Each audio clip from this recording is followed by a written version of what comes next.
Welcome to Driven, the Unscripted Success podcast, with your hosts, Mike Menino and Nariman Hamden, bringing you insights and stories on achieving personal, professional, and financial success.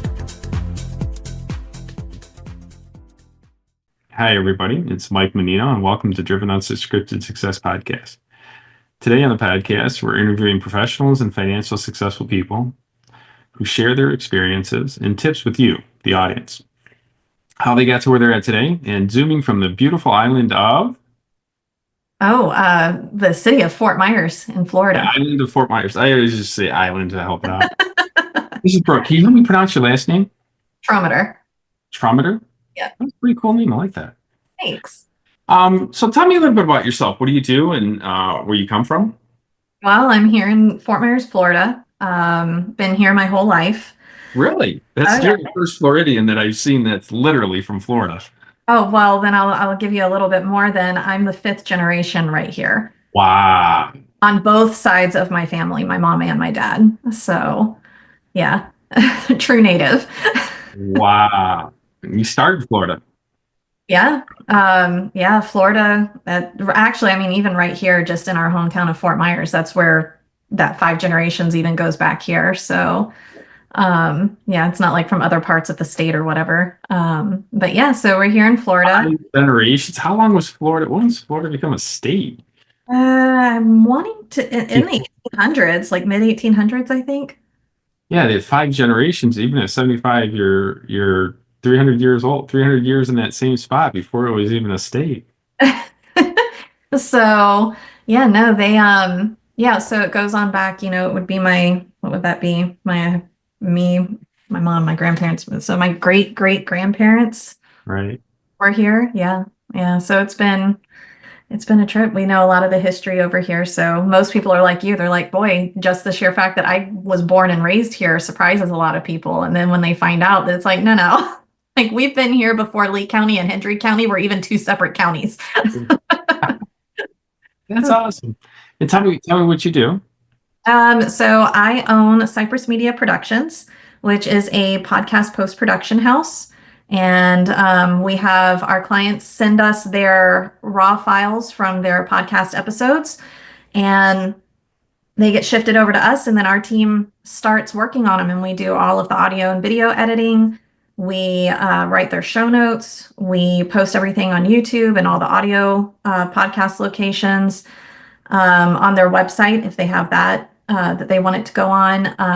And then we pull the repurposed content for social media, and we make that and we post to all of their social media channels.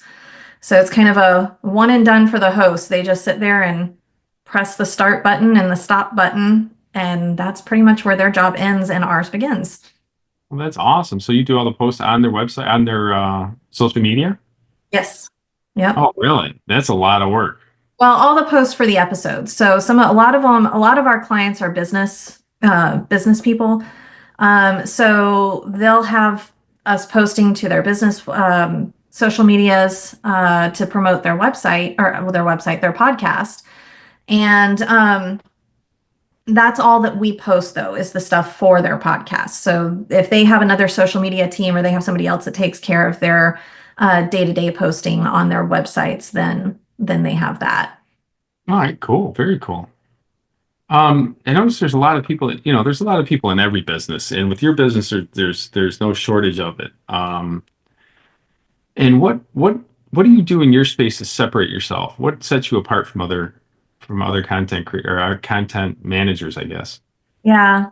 To set us apart, I mean, we try to do a lot of it. There's a lot of companies that do the editing, and they're posting, but not all of them are kind of that one and done situation where it's, they have one place that does all of it, that's writing their show notes, that's making their short, social media content for the episode, doing their graphics. A lot of times they're having to piecemeal a lot of that together. We have to get the graphics person, we have to have the editor come in, and do the video editing, or post and then posting to their own social media. So I think for us, it's having all of it in one location And then the other is really we've built really good relationships with our clients. That's The huge.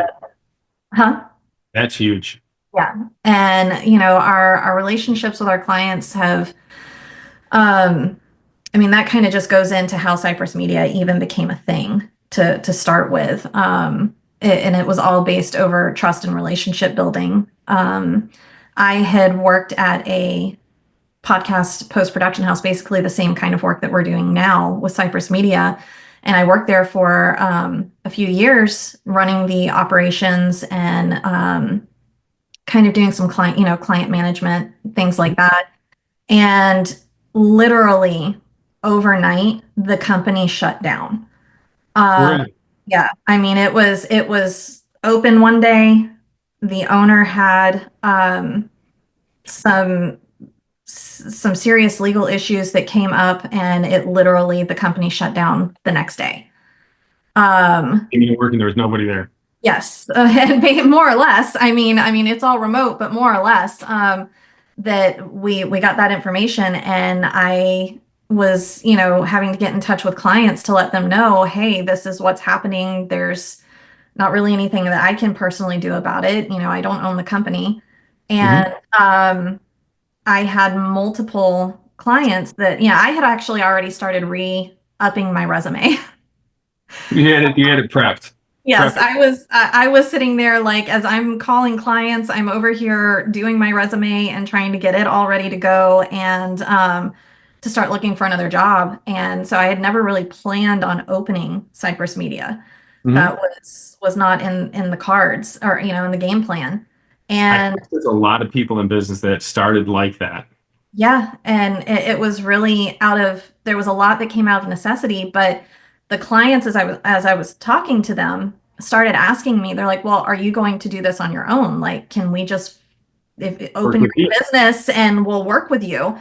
And I mean, I'm kind of like, well, I had at least half our clientele that kind of was like, "Hey, we want to stay with you. We've been able to work with you. You've been, good at talking with us. Love your product. Yeah, we love what you're doing. We trust you, you Hmm. know. And so there was all of that time of building that relationship with them, and that kind of really is what caused Cypress Media to even become a thing. So once I had so many of them, I was like, okay, well, I guess we're opening a company. And that's what we did. And we didn't even because I had my team too, and all of them were now also out of work. And they're asking me, they're like, well, are you starting a company? Are you going to do what's your plans? And I'm like, well, yeah, I guess, the clients have talked to me about this and they're like, can we come with you? And I'm like, yeah, come on, let's go. I need a team too. So, and you guys are familiar with the clients and everything. So that's kind of how it all became a thing. And like I said, without that trust building, without that relationship building, Cypress Media would have never probably wouldn't have gotten off the ground because, like I said, I was planning on trying to just look for another job. And, Right. so yeah. That's awesome. I hate to say it, accidental millionaire at one point. Yep. Someone listening, if somebody in our listening audience wants to get better at what you do, what would you suggest to them? What tips and tricks would you give them? Getting better at the post-production Hmm. aspect of it. Ooh. Well, the Uh, whole business part, the whole business. What is it? Is it the relationships? Is it the post production? What is the secrets? well, part of it is going to be that you have to have a decent product to put out. Of course, if you don't have a decent product, then you're not really going to get any clients to start with. Hmm. So making sure that your editing is on point, keeping up with trends that are going on in that industry as well, from the ratios of how the video needs to be edited, designed. Are we working with borders? Are we doing a lot of cut scenes? Are we doing a lot of what kind of things is trending in the video world at that time? Um, staying up on that, staying up on what's trending for thumbnails, what's trending for social media, so that you can keep your clients, competitive. And Relevant in their space. yeah, right, relevant in their space. And that's How do you do that? How do you find out what's because the trends change instantaneously. overnight. How do Yeah. you keep up on that? How would you guide someone to get into the right space, but time and conversation? I have an amazing creative director, so it kind of stays on top of a lot of that too. But myself, I know what businesses that we have. We have, lawyers, authors, coaches, things along those lines, and really trying to find, going through YouTube, going through social media, finding the ones that are already successful, Mhm. that are already on track, the ones that, I guess, basically the ones that are driving the trends, right? And what are they doing? What are they doing in their space? And does that work for this client? Would that work for this client? And it's really, again, it goes back to relationship building. You can't just do a one size fits all, because it Right.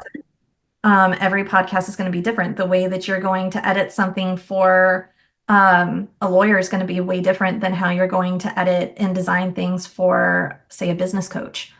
You Right. know, the industries are different. The clientele they're looking for, is different. The people that they're wanting to talk to, it's all different. So just staying on top of the trends, which means having to do research, watching podcasts of other people, even the ones that aren't your clients, and seeing kind of what's happening, what's going on. And then from there, like I said, it just really just goes into knowing your clients, and you don't know your clients unless you're building relationships. Talking to them and seeing, watching some of their videos, seeing how they work, and hey, maybe this might be better, giving all Right. the suggestions. And That's I have clients that'll sit there and they'll call me, and I'll literally just be sitting on the phone with them for 20, 30 minutes, just BSing, you know, um, and I it's, know, yeah, I got clients too that do that, and yeah, it's fun too. I actually like it. yeah, I know. You find out that you have a lot of interesting people, that it's not just their company that might be interesting, but they're interesting as individuals, just as humans. So, and then that helps you also drive, like, okay, what is their personality like? So I might, What are they? What are they? What are they willing to do? What are they not willing to do? yeah, yeah, there's a lot of that. And also trying to keep their personality in your style of editing for them too, and your style for graphic designing, and your style for how you're helping them be presented Hmm. online. You might have one over here that's definitely much more formal, much more, um, I don't know how to, just a bit more uptight, you know, that's kind of that personality.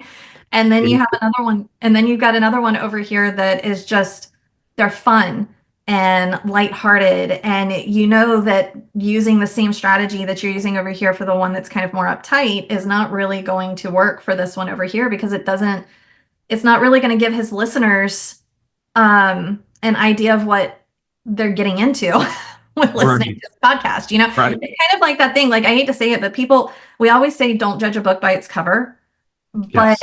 really, seeing that cover is that first impression that people are getting of your podcast. Right. Your social media, or they're scrolling through and they have a thumbnail, or they have just a short clip that pops up or whatever, and you really want to make sure that that captures the personality of the host, because if it doesn't, then people might be missing out, because they're like, I don't want somebody that's uptight, and this person really wasn't uptight. They're Hmm. fun, and interesting and involved in their community a lot. And, you want all of that to kind of stand out. So you really have to get to know your client.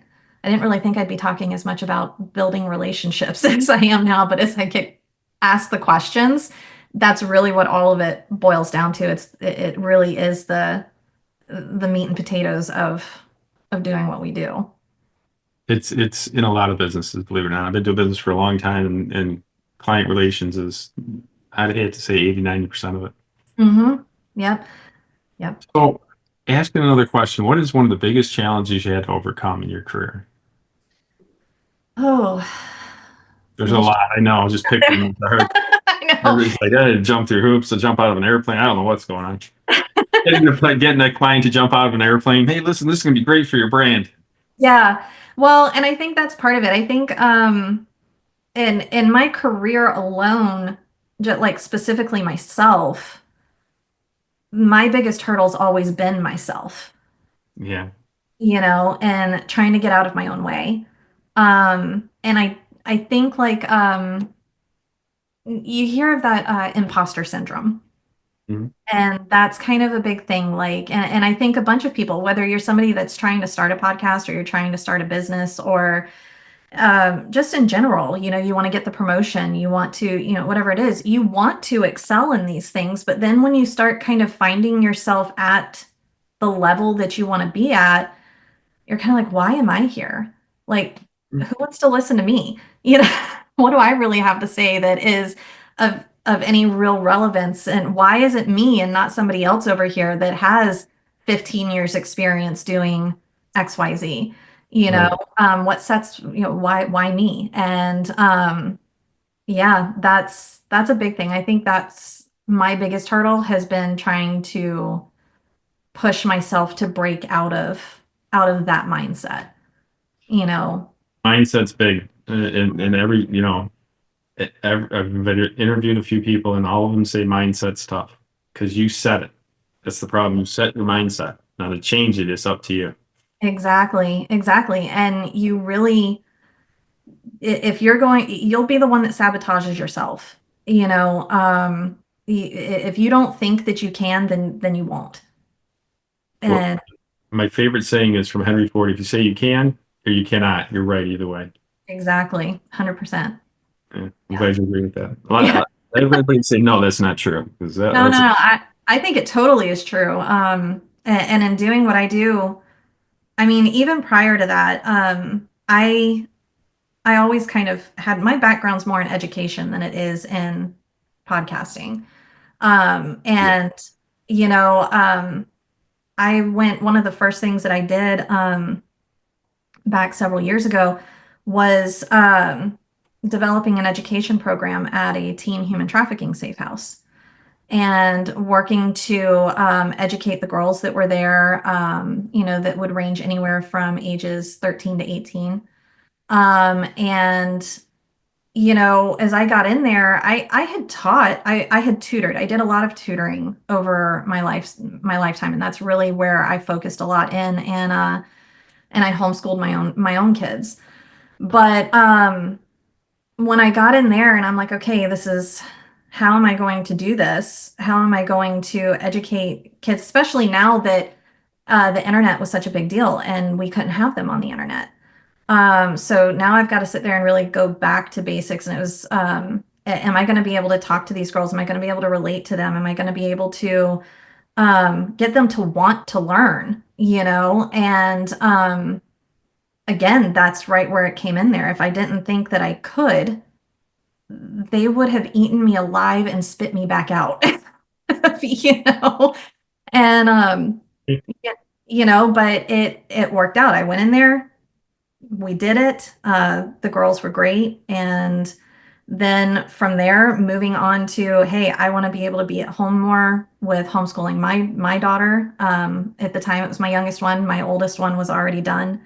Um, but my youngest one, and I needed to be home more. And I'm like, okay, well, what am I going to do? Because there's not really a lot of things that I can do from home that fit my background. Mhm. And I had a friend of mine that knew someone who had this podcasting company, and they're like, well, I hear that they're looking for somebody to do client management, and it's all remote work. So they kind of got me the contact, and I got in there. And one of the things that I was able to tell him was like, well, I don't have any experience in podcasting. But I do have a lot of experience in structure and um, operations and building things. So it worked out. And again, that was the whole mindset. If I can or if I can't, I was going to be right with it because either I thought that I could do this or I couldn't do it. And thank goodness I was really sitting there saying, yes, I can. I think I can. I think I can. I think I can. I was that little engine that could. And you did it. Yeah, and we did it. So, Nice. A lot of people say just there's this old song, I forget what it was called, but it was letting the water hold you up, letting time go by and letting water hold you up. And you're, how did I get here? yeah. Really, it's really surprising. Oh, I'm very happy for you. It sounds like things are going really well for you in your business, and looking forward to the future. The one thing about we like to learn about business is when you create a business and create income, what do you do to turn it into passive income? How do you get it into making your money make money for yourself? I call it little green soldiers making little green soldiers. Yeah, so with Cypress Media, I'm not quite sure I can say that we're quite there yet, Okay, of being able to do that.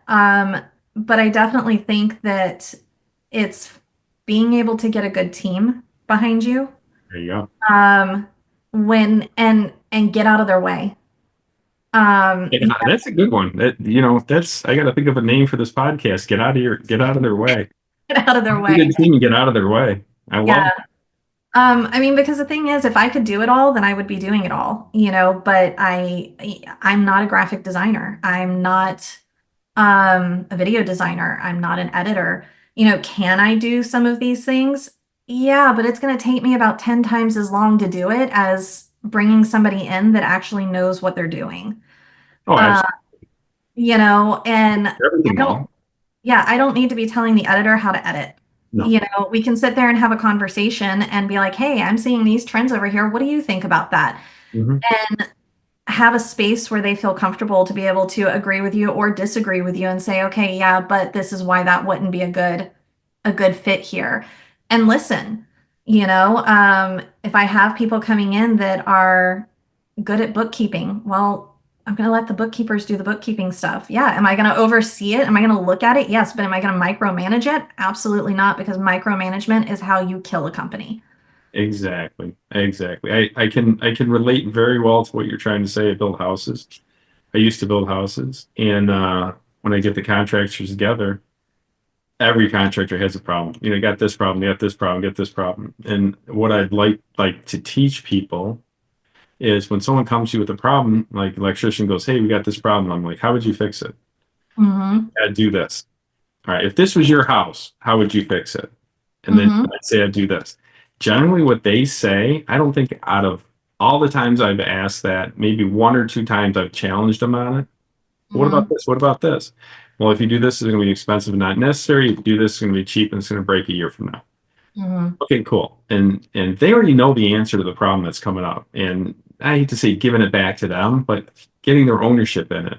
And Yeah, the electrician knows more about electrical than I'll ever know, absolutely. right? I'm Yeah. not going to tell an electrician what to do. No. So that's kind of the secret is being the manager of a company or owner of a company is just getting out of the way. That's brilliant. That's going to be the name of this podcast, just so you know. Awesome. I love that. It Yeah. is great. Get out of your way. Get out of the way. Just Yeah. let them do their job.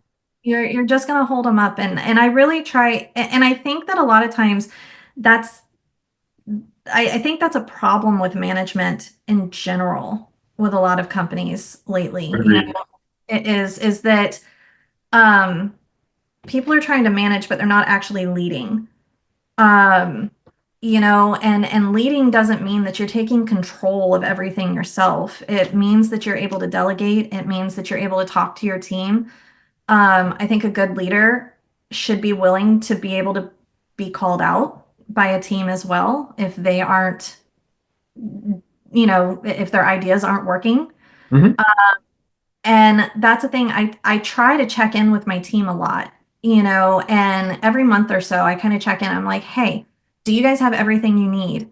Do you have all of the programs that you need? Do you have, is there anything that you don't have that would make your job easier? Is there anything that would make it better?